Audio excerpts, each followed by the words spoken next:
Welcome back, folks. I got the king of protein for you today. It's meaty, it's hairy, it's 10,000 years old. Mammothus primigenius, or like Grandma used to make, woolly mammoth cobbler.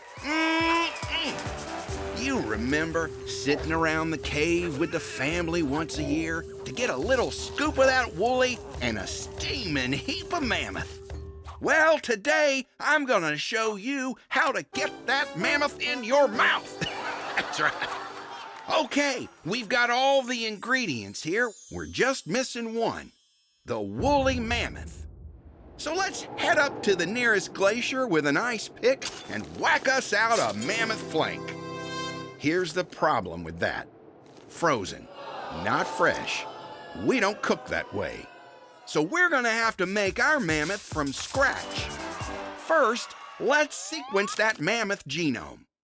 Gather up a piece of mammoth that paleontologists have found, toss it into this absurdly capable pressure cooker for a while. No, a little while longer. That's better. There we have it, the mammoth genome. It doesn't look like much, but it's full of mammoth flavor. Next, we're gonna need a couple of things from this elephant here. A skin cell and an egg. First, we slurp out all of the elephant DNA from that elephant skin cell nucleus so we can put in the mammoth DNA. And then we'll yonk out the nucleus of the egg, slip in our creation from the skin cell, and slap the whole thing back inside that elephant to cook for about, 2 years.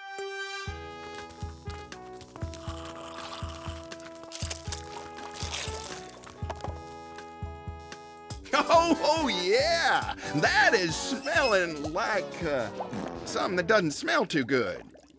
It smells a little like the DNA didn't get switched on to do its work on the cell. Well, that's the tricky part. Like Meemaw used to say, DNA's easy to put in, but tough to switch on. well, let's plate this up and see how it tastes.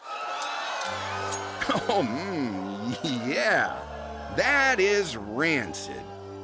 Well, you get the basic idea. We might need to wait a bit for science to catch up before we make a mammoth. Next week, the Dunkelosteius casserole. That's gonna be Dunkelolicious.